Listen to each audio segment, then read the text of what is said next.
Salut à tous, bienvenue sur ma chaîne YouTube. Comme d'habitude, c'est toujours un plaisir agréable de me retrouver ici et de parler avec vous.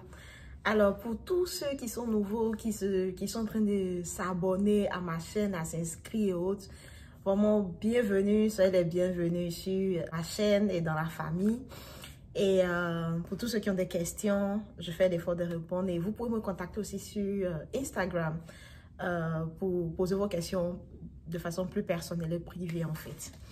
Alors aujourd'hui, je voudrais comme ça parler de après graduation. La dernière fois, je fais un live et quelques personnes m'ont posé la question à savoir est-ce que tu veux partir en Côte d'Ivoire, qu'est-ce que tu vas faire maintenant que tu as fini de graduer? Parce que plusieurs personnes veulent venir, mais ils ne savent pas après la graduation, c'est quoi, qu'est-ce que la vie vous réserve ici, qu'est-ce que vous devez faire et autres, tout ça.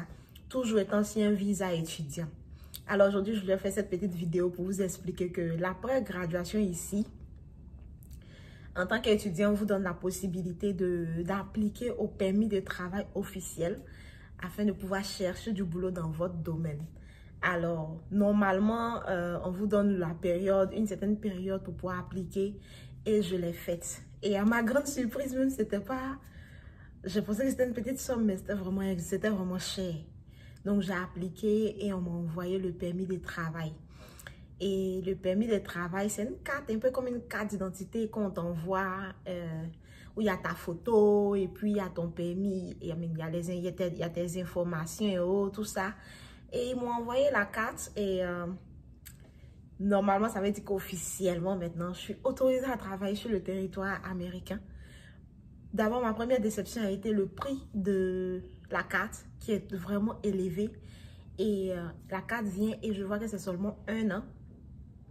Et comme j'ai fait un STEM major, c'est-à-dire tous ceux qui font les sciences et autres, je peux renouveler après les 1 an pour 2 autres années.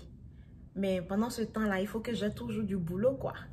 Mais pour tous ceux qui ont fait des filières autres que les sciences, c'est seulement valable pour les 1 an. Et après les 1 an, soit tu quittes le pays ou bien tu retournes à l'école.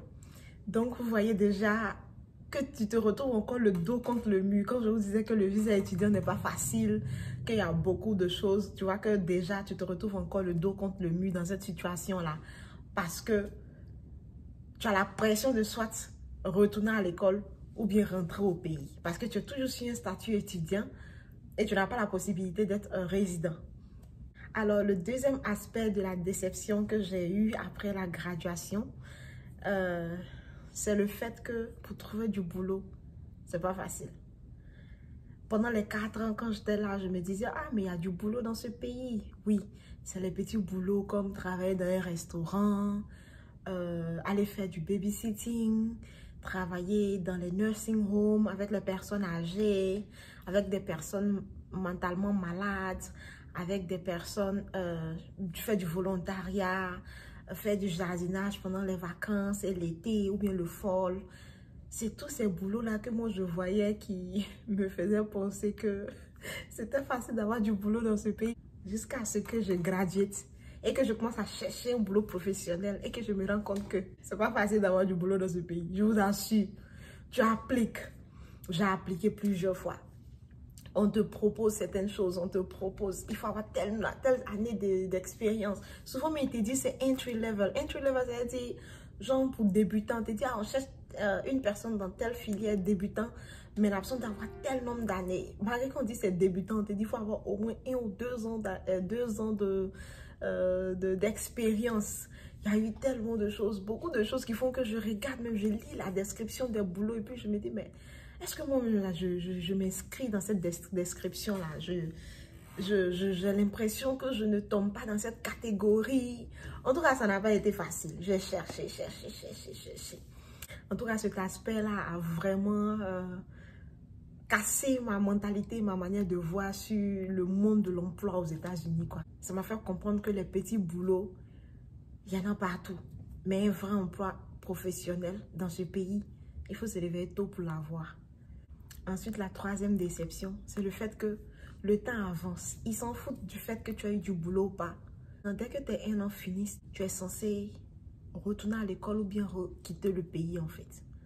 Donc, il y a toute cette pression qu'on sent. Moi, en fait, personnellement, je pensais qu'après la graduation, c'était vivre la liberté. Genre, j'allais être libre, j'allais être, pouvoir profiter du pays, ce que je n'ai pas pu faire.